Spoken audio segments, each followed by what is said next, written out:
ولقد أنزلنا إليكم آيات مبينات ومثلا من الذين خلوا من قبلكم وموعظة للمتقين. الله نور السماوات والأرض، مثل نوره كمشكاة فيها المصباح في زجاجة، الزجاجة كأنها كوكب دري يوقد من شجرة مباركة زيتونة لا شرقية ولا غربية، يكاد زيتها يضيء ولو لم تمسسه نار، نور على نور، يهدي الله لنوره من يشاء، ويضرب الله الأمثال للناس، والله بكل شيء عليم. Nous avons effectivement fait descendre vers vous des versets clairs, donnant une parabole de ceux qui ont vécu avant vous et une exhortation pour les pieux. Allah est la lumière des cieux et de la terre. Sa lumière est semblable à une niche où se trouve une lampe. La lampe est dans un récipient de cristal, et celui-ci ressemble à un astre de grand éclat. Son combustible vient d'un arbre béni, un olivier ni oriental ni occidental, dont l'huile semble éclairer sans même que le feu la touche. Lumière sur lumière, Allah guide vers sa lumière qui il veut. Allah propose aux hommes des paraboles et Allah est omniscient. في بيوت أذن الله أن ترفع ويذكر فيها اسمه يسبح له فيها بالغدو والآصال، رجال لا تلهيهم تجارة ولا بيع عن ذكر الله وإقام الصلاة وإيتاء الزكاة، يخافون يوما تتقلب فيه القلوب والأبصار، ليجزيهم الله أحسن ما عملوا ويزيدهم من فضله، والله يرزق من يشاء بغير حساب. والذين كفروا أعمالهم كسراب بقيعة يحسبه الظمآن ماء حتى إذا جاءه لم يجده شيئا ووجد الله عنده فوفاه حسابه، والله سريع الحساب. أو كظلمات في بحر لجي يغشاه موج من فوقه سحاب، ظلمات بعضها فوق بعض إذا أخرج يده لم يكد يراها، ومن لم يجعل الله له نورا فما له من نور. Dans des maisons, des mosquées qu'Allah a permis que l'on élève et où son nom est invoqué, le glorifie en elles matin et après-midi. Des hommes que ni le négoce ni le troc ne distrait de l'invocation d'Allah, de l'accomplissement de la salat et de l'acquittement de la zakat, et qui redoutent un jour où les cœurs seront bouleversés ainsi que les regards, afin qu'Allah les récompense de la meilleure façon pour ce qu'ils ont fait de bien. et il leur ajoutera de sa grâce. Allah attribue à qui il veut sans compter. Quant à ceux qui ont mécru, leurs actions sont comme un mirage dans une plaine désertique que l'assoiffé prend pour de l'eau. Puis quand il y arrive, il s'aperçoit que ce n'était rien, mais y trouve Allah qui lui règle son compte en entier, car Allah est prompt à compter. Les actions des mécréants sont encore semblables à des ténèbres sur une mer profonde. Des vagues la recouvrent, vagues au-dessus desquelles s'élèvent d'autres vagues, sur lesquelles il y a d'épais nuages, ténèbres entassées les unes au-dessus des autres. Quand quelqu'un étend la main, il ne la distingue presque pas. Celui qu'Allah prive de lumière n'a aucune lumière.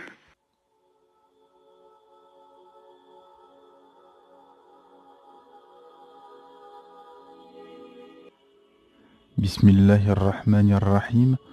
Nous nous retrouvons aujourd'hui pour le 24e et dernier épisode de nos séries sur la méditation autour du Coran. Aujourd'hui, Allah est la lumière absolue. En effet, nous allons nous arrêter sur un verset singulier et magistral, le 35e verset de la sourate 24, la sourate Nour, la lumière, où Allah subhanahu wa ta'ala nous dit, traduction dans le sens, Allah est la lumière des cieux et de la terre, sa lumière est semblable à une niche où se trouve une lampe. La lampe est dans un récipient de cristal et celle-ci ressemble à un astre de grand éclat. Son combustible vient d'un arbre béni, un olivier ni oriental ni occidental dont l'huile semble éclairer sans même que le feu la touche. Lumière sur lumière, Allah guide vers sa lumière qui il veut. Allah propose aux hommes des paraboles et Allah est omniscient. Beaucoup de choses ont été dites sur ce verset par les mufassiroun, notamment quelques éléments que je vais vous apporter. Notamment que la lumière qu'Allah subhanahu wa ta'ala parle, c'est la guidée. La guidée, la lumière est la guidée pour Anas, radiallahu anhu. La niche et la lampe qui est dans un récipient de cristal est le cœur du croyant. Donc le cœur du croyant est dans cette parabole comme une niche entourée de cristal, ressemblant à un astre de grand éclat. Et son combustible est un arbre béni. Donc en fait le combustible, selon les mufassiroun, c'est la lumière du Coran en fait. C'est le Coran et les enseignements du Coran. Et lumière sur lumière, c'est le Coran et la foi. L'accouplement des enseignements du Coran et de la révélation du Coran avec la foi qu'il y a dans le cœur du croyant. Et Allah guide vers sa lumière qui il veut. Et Allah Ta'ala conclut qu'il propose aux hommes des paraboles et il est omniscient. Et ce verset magistral, car ça nous rappelle en fait à quel point Allah subhanahu wa ta'ala est puissant,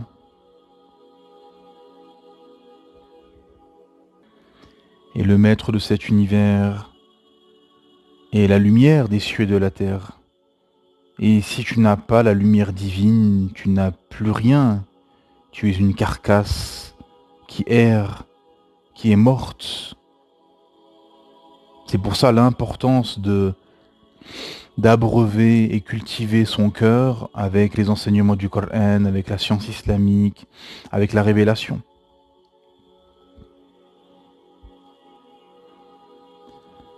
Et arrêtons-nous, mes frères et sœurs, quelques instants.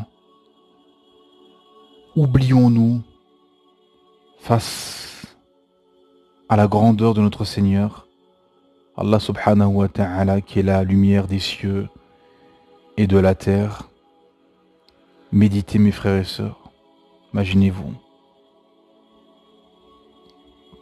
Méditez sur la grandeur du Créateur, Allah subhanahu wa ta'ala. C'est lui qui a créé les cieux, la terre, la création.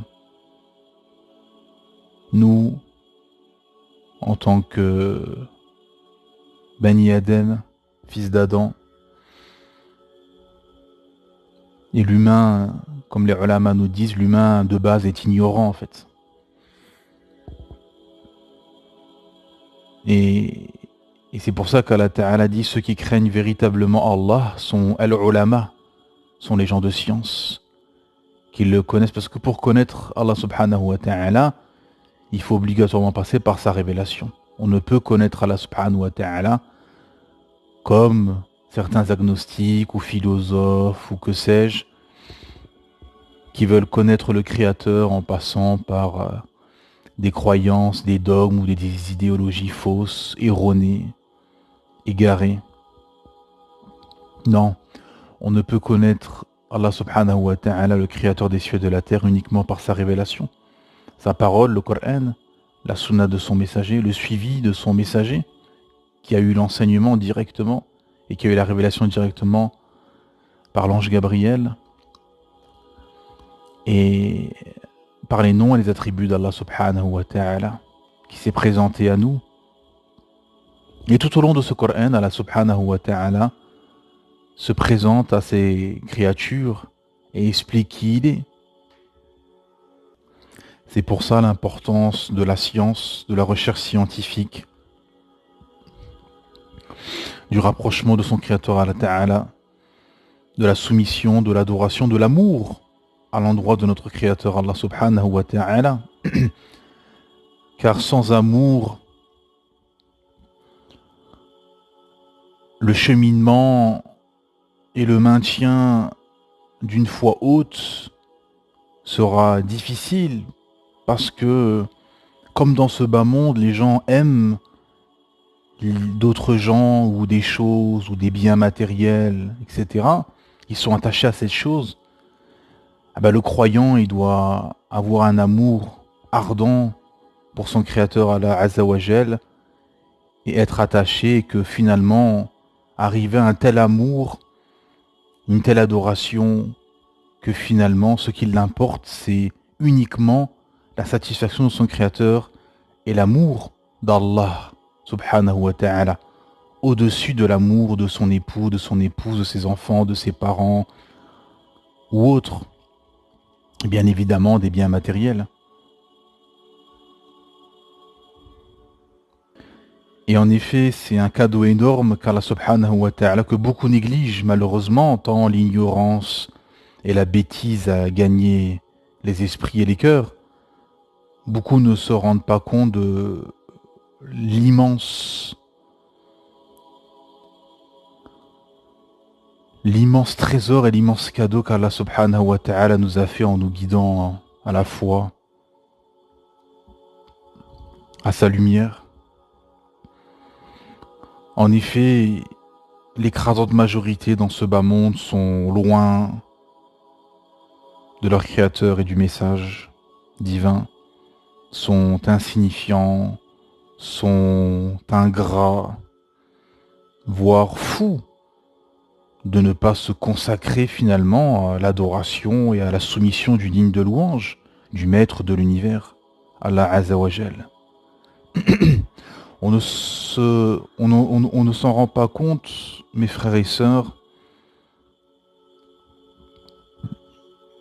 mais en effet, ce verset est édifiant, nous révèle la grandeur du Très-Haut, Allah Ta'ala, et son omnipotence, et son omniprésence.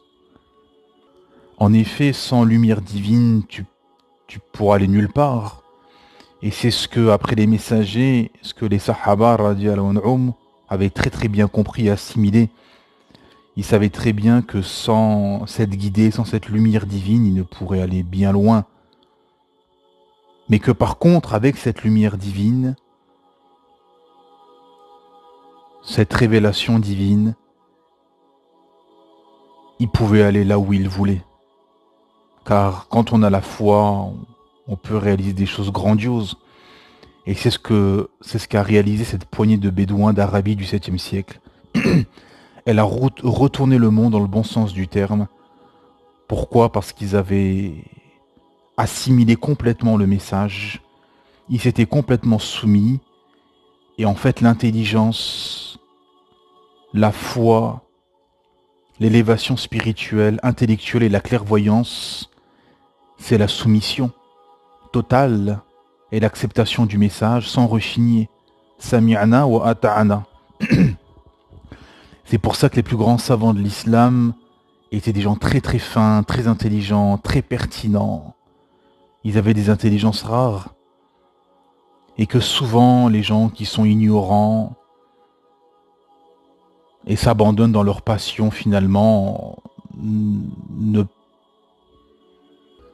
n'estiment pas la grandeur de ce message, n'estiment pas la grandeur de leur créateur Allah Azza wa Jal. Et ils se noient dans leur passion, leur insouciance et leur ignorance. Et ceux qui sont privés de sa lumière, de la lumière d'Allah subhanahu wa ta'ala, sont a fortiori dans les ténèbres de l'obscurité, de l'égarement et de la mécréance.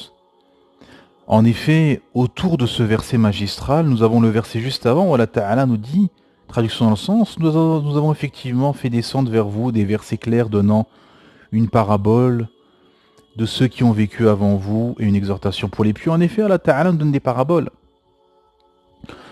Nous donne des paraboles pour que notre esprit étriqué puisse comprendre. C'est pour ça que les exemples qui sont donnés, parfois, comme c'est le ulama, il ne faut pas l'imaginer comme on peut l'imaginer ce qu'on connaît finalement des exemples qui sont donnés. Mais c'est juste des exemples. C'est comme quand Allah Ta'ala nous parle du paradis. On a un hadith qui nous dit que aucun œil n'a vu le paradis, aucune oreille n'a entendu et aucun cœur ne peut imaginer ce qu'il y a au paradis. Mais Allah Ta'ala donne des exemples.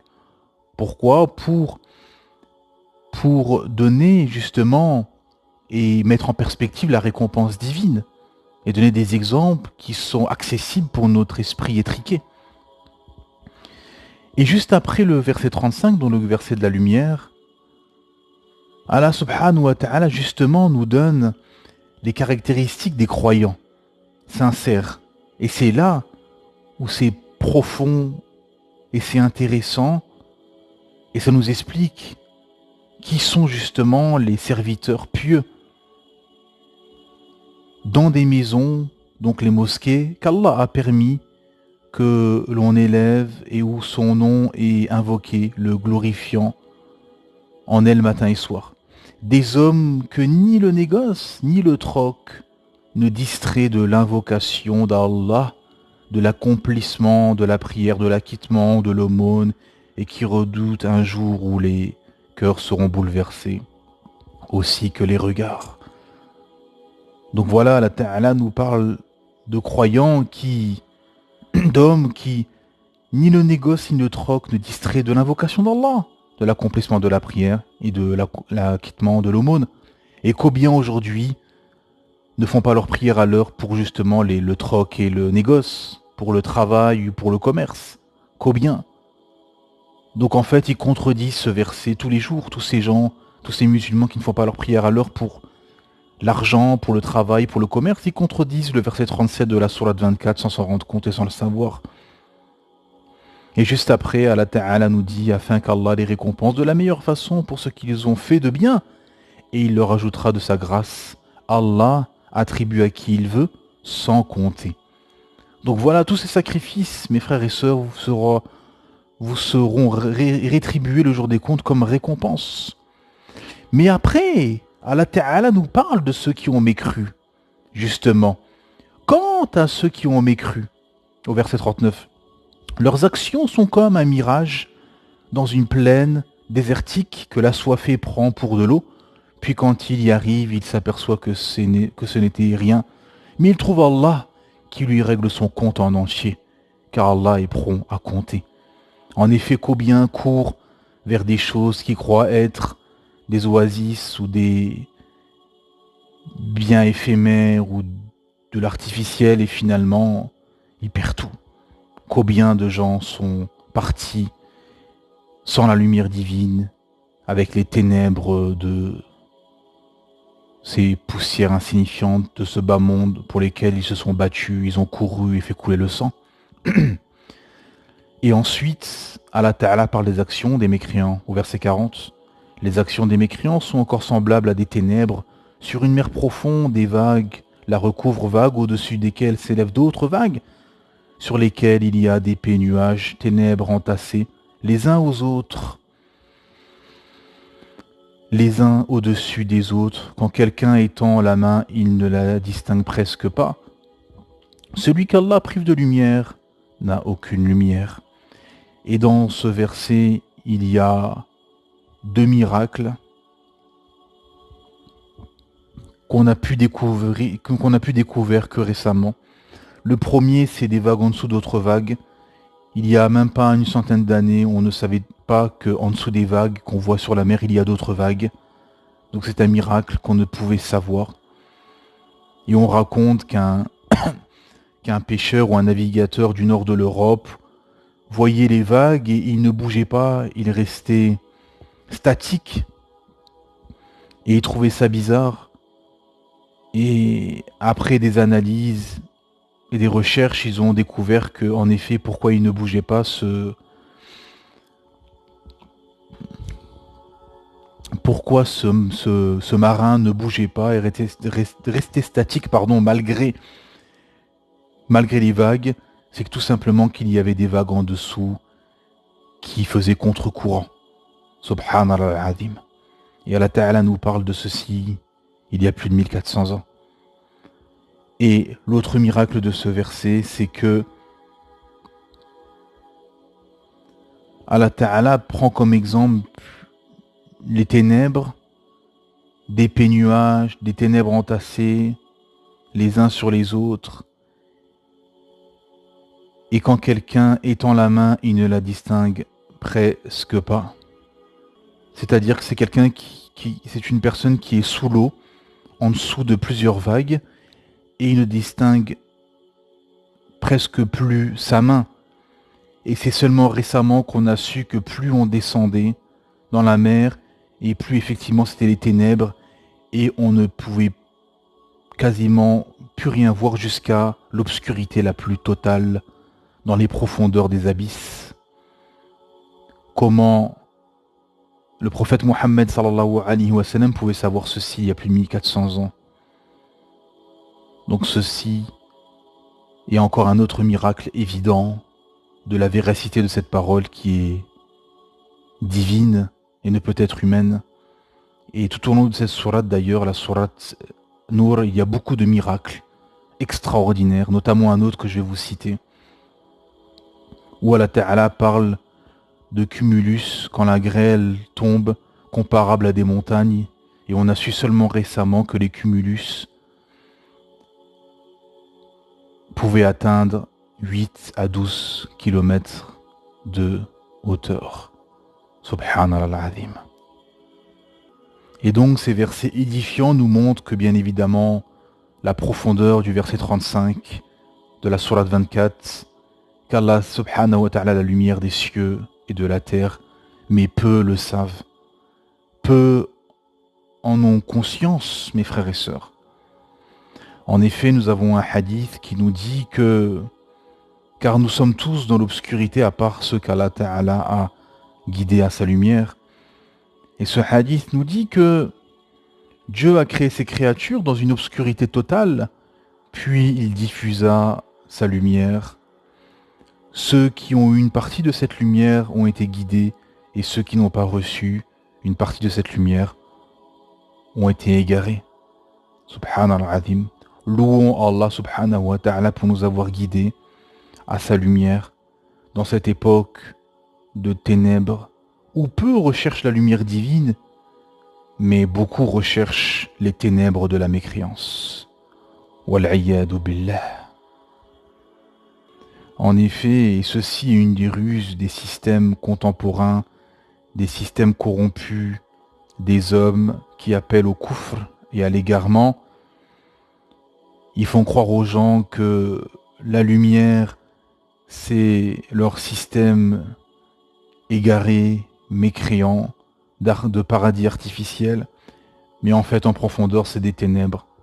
La preuve de cela, regardez toutes ces sociétés occidentales, athées, laïques, l'état est catastrophique, les gens sont en dépression, souffrent, sont dans l'anxiété, les taux de suicide n'ont jamais été aussi hauts dans cette époque et dans ces endroits, les consommations de pilules, les générations perdues entre avortement, LGBTisme, changement de sexe, égarement,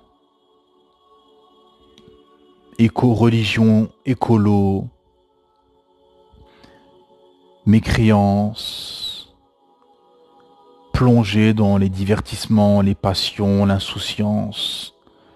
Ces sociétés n'ont plus de valeur, n'ont plus de morale, les mafias prolifèrent, les quartiers remplis de racailles, de voyous règnent l'injustice, les crimes, les règlements de compte, les ténèbres. L'immoralité a gagné les esprits et les cœurs, les taux de natalité sont les plus bas, la famille traditionnelle a été complètement détruite et anéantie. Les gens sont juste à courir derrière les passions, la richesse et l'orgueil. Et donc, quand vous allez en profondeur, vous voyez que finalement c'est les ténèbres. Et justement, le système, pour combattre et rendre tortueux le chemin de notre Créateur Allah Azza wa Jal, il fait croire que l'islam serait ceci ou serait cela. Et en fait, et vous voyez les témoignages des convertis, une fois qu'ils acceptent la lumière divine et la guidée, alhamdulillah, ils s'aperçoivent, ils se réveillent, ils sortent d'un coma, ils s'aperçoivent que ils étaient dans les ténèbres, dans l'égarement, la perte de temps, l'ignorance, l'absurde, et que en fait, ils ont eu un trésor qui est l'islam, la révélation divine, le Coran, la Sunna, les stations de foi, la pratique religieuse. Et ils ont un peu de la lumière de notre Créateur Allah Azza wa Jal qui leur est octroyée. Et ceci est la plus grande satisfaction dans ce bas monde, mes frères et sœurs. On ne peut pas estimer, c'est inestimable, cette lumière divine qui nous a été octroyée par Allah subhanahu wa ta'ala. La guidée est quelque chose d'inestimable. Et c'est seulement quand on met les pieds dedans, quand on accepte la soumission à Allah Azza wa Jal et qu'on embrasse l'islam, qu'on s'aperçoit de la grandeur et qu'on s'aperçoit de l'immense trésor qu'on a reçu et qu'est-ce qu'on était loin. On se dit qu'est-ce qu'on était loin, qu'est-ce qu'on était perdu, qu'est-ce qu'on était égaré, insouciant. Qu'Allah subhanahu wa ta'ala nous pardonne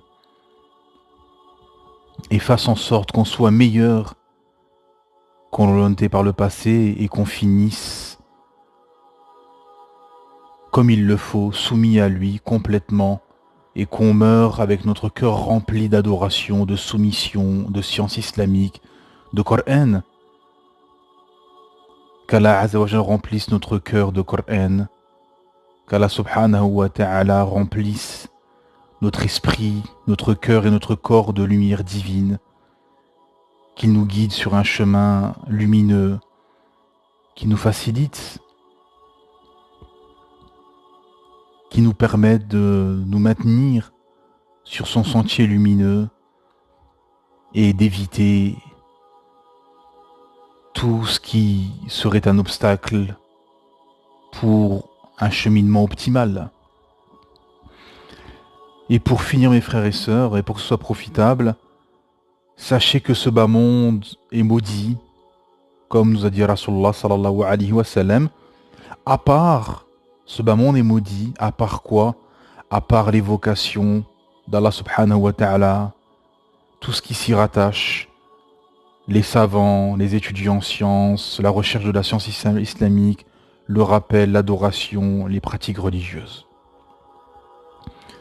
Sachez donc que la seule lumière est la guidée divine. Le reste n'est qu'égarement, perte de temps, illusion, faux espoirs et ténèbres. Et pour rester accroché à la lumière divine, il y a bien évidemment le kitab, la sunna, les adorations, la crainte d'Allah subhanahu wa ta'ala, l'éloignement de gens nocifs, l'éloignement d'endroits nocifs. Et sachez que tout est insignifiant devant la grandeur du Créateur Allah Azza wa Jal. Et tout est ténèbres sans lumière divine. Allah est la lumière des cieux et de la terre. Sa lumière est semblable à une niche où se trouve une lampe.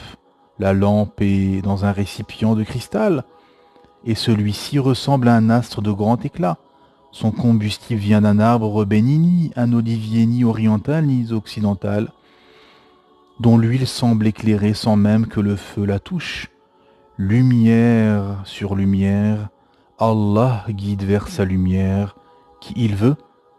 Allah propose aux hommes des paraboles et Allah est omniscient. Assalamu alaikum wa rahmatullahi wa barakatuh. Que la paix soit sur vous, ainsi que la miséricorde et la bénédiction.